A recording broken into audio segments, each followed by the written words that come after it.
Hi, people. Moin away from Bekir again, as always, and as usual. I'll be covering the Persian goddess, to put it that way, Persian, Anahita. Now, the reason I say to put it that way is because worship of her was overlapping somewhat. So let me just read the snippet of the Wikipedia entry that you can, as is conventionally the case for me, find linked in the description of this video. Now, I'm not going to talk a lot. The literally everything you want to know about Anahita is in the Wikipedia entry. I'm literally just going to read a very small snippet of it, as I do usually, or as is usually the case for me, and then I'm going to elaborate purely on the occult relevancy of this goddess.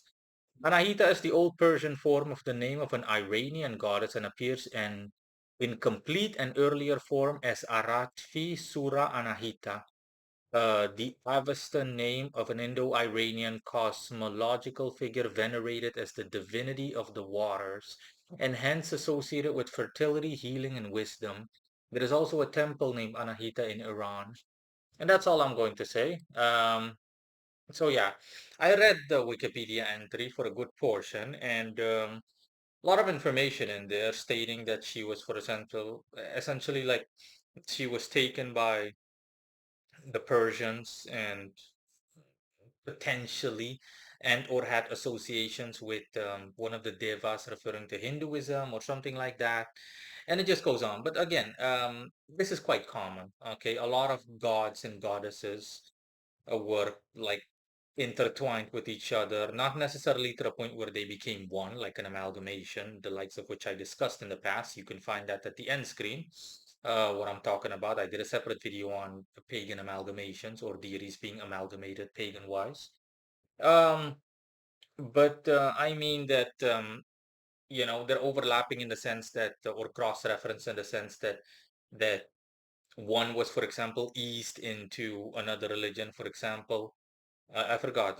Persians, they practiced Mazdaism or Mazaism, and then it went to Zoroastrianism, and they essentially used, like, for example, noblemen and women, or just the nobility overall, royal prestige, made it so that they could bring like one goddess into the fold. And it just goes on. That's what I mean, long story short. There is a lot of like interconnectivity between them.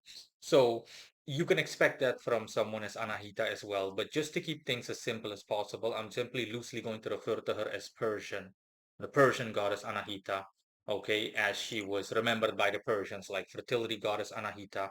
You'll also see in the Wikipedia entry that she was associated not only with water, like she's the personification of water, like for example, with I can't put my finger on it. I did a video on him in the past, but I can't put my finger on him. His name, really long time ago, 2018. I can't put my finger on it. Anyways, um, similar to Anahita.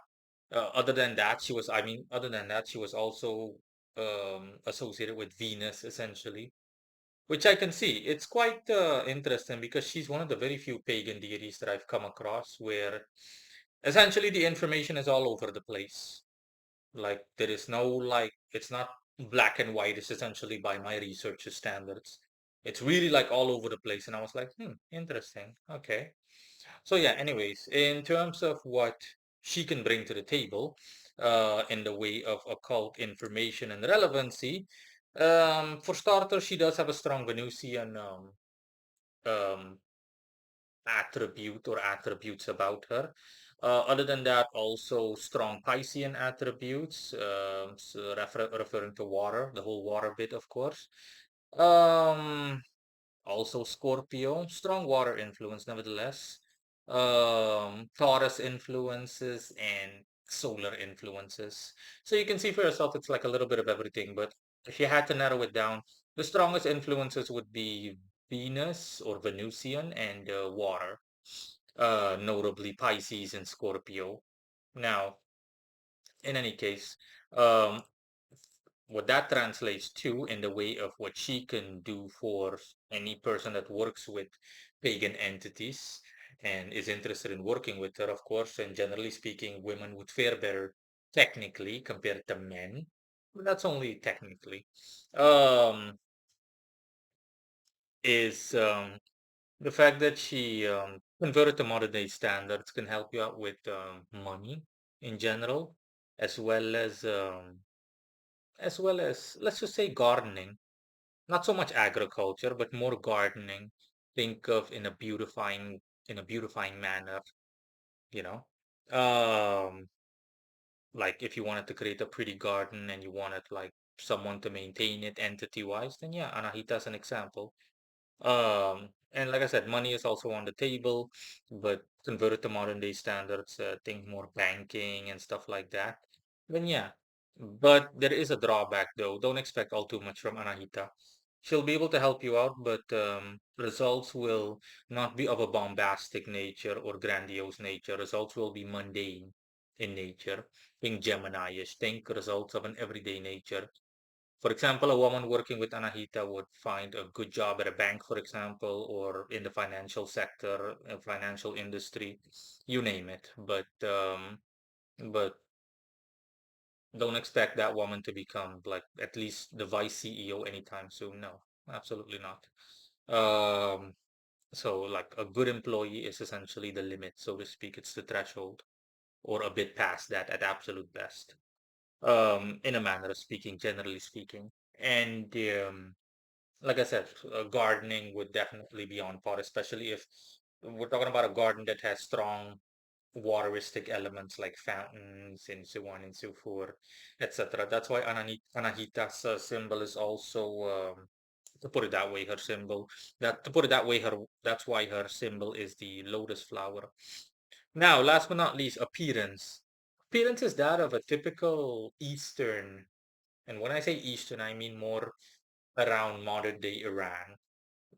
Think like give or take three countries within a diameter of three countries. In any case, where the center of Persia was, by ancient standards, she um she appears as an Eastern goddess. So think of a beautiful Persian-looking woman.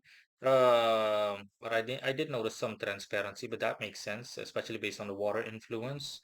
She had like servants around her, also surrounded by water with lotus petals in them, like the giant lily pads. Like think lily pads that are like almost, yeah, half a meter in diameter in width overall. Um, and her servants had like and she also did had like those urns, or vases, those medieval looking, thingy ancient looking vases where they pour water just onto the ground, honestly, but there is no ground. It was nothing but water. um yeah, that's what she looked like. For the rest, she was dressed in like black and yellow, simply multicolored, honestly.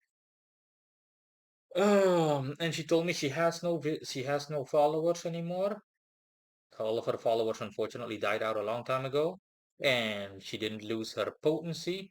I mean, she's become somewhat complacent due to, not really having anything to do in that department, but in a manner of speaking, but she she hasn't lost her strength or potency. Uh, Somewhat complacent, but that's it. And for the rest, she just keeps to herself. Honestly, it's not really clandestine necessarily, but she just keeps to herself.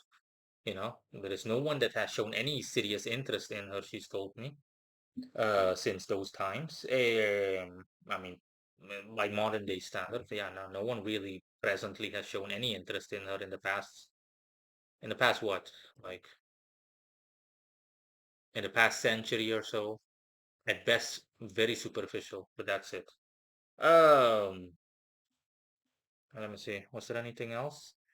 Um, yeah, no, that's pretty much it. So you can see how everything aligns. That's all. Later.